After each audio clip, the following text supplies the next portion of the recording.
All right, fifth graders, today our lesson is going to be how do we find the area of a complex shape? And a complex shape is a shape that doesn't have a simple formula to find the area. We have a formula when we deal with rectangles and squares. We have a formula when we deal with circles. We have a formula when we deal with triangles. But there are some shapes that just don't have a simple formula to do because they're odd looking, they're complex shapes. So we're going to learn how do we break those shapes down so that we can find the area of smaller shapes inside of it and then apply it to bigger, kind of the bigger picture of things.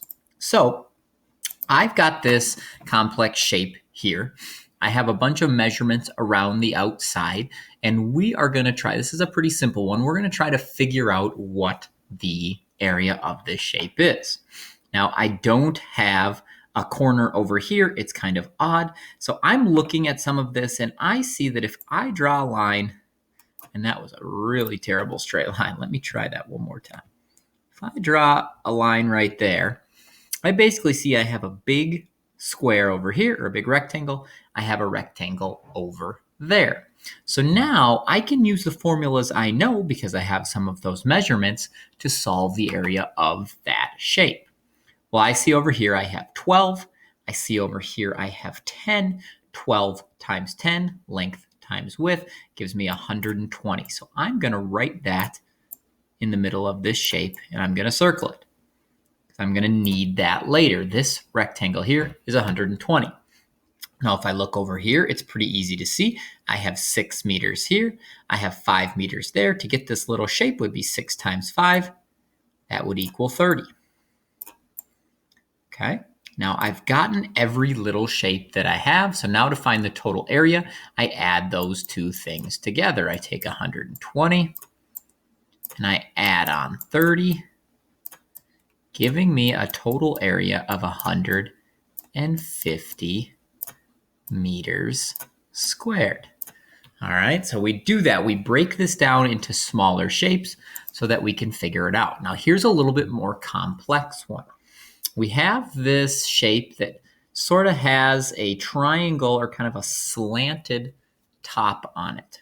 Okay, so how do we do this? How do we make this into some shapes? Well, if I'm looking for shapes that I know, I can kind of see that if I drew a line right there, once again, that's terrible. Let's try that one more time. It's kind of hard here.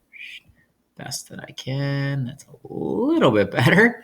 I can see I have a rectangle on the bottom and I have a triangle on the top. Well, I know how to find the area of a rectangle. I know how to find the area of a triangle.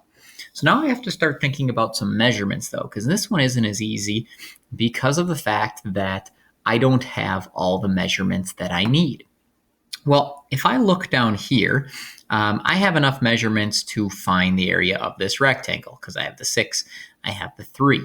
But over here, I can see that I have my triangle. I need to find what the measurement is of the bottom of the triangle and also kind of the side, because base times width divided by 2 is our formula for triangles. Well, I know that this is a rectangle, so I know the rules of rectangles, that if it's 6 centimeters there, it's going to be 6 centimeters right there. Okay.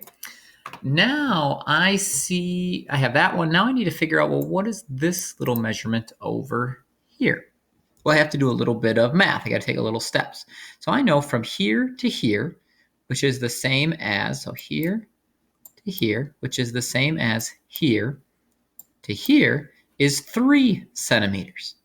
So if it says it is 6 centimeters from the bottom all to the top, from here to here is 3 centimeters. I know what's left over is another 3 centimeters because 3 plus 3 would get me that total of 6. Okay, so sometimes we have to look ahead a little bit. So now I start doing my shapes. 6 times 3 is 18. So I know the area of this is 18.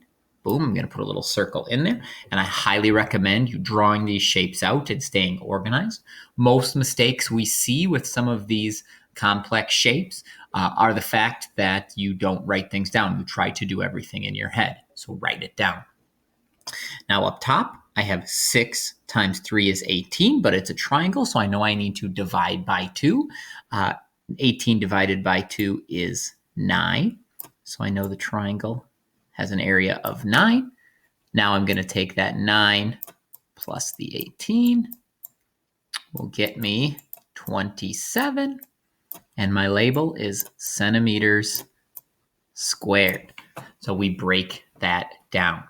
For your formative today, you're going to be diving into some a little bit even harder than this. And so take your time, really look at those shapes, break them down into smaller shapes, and I think you'll be just fine.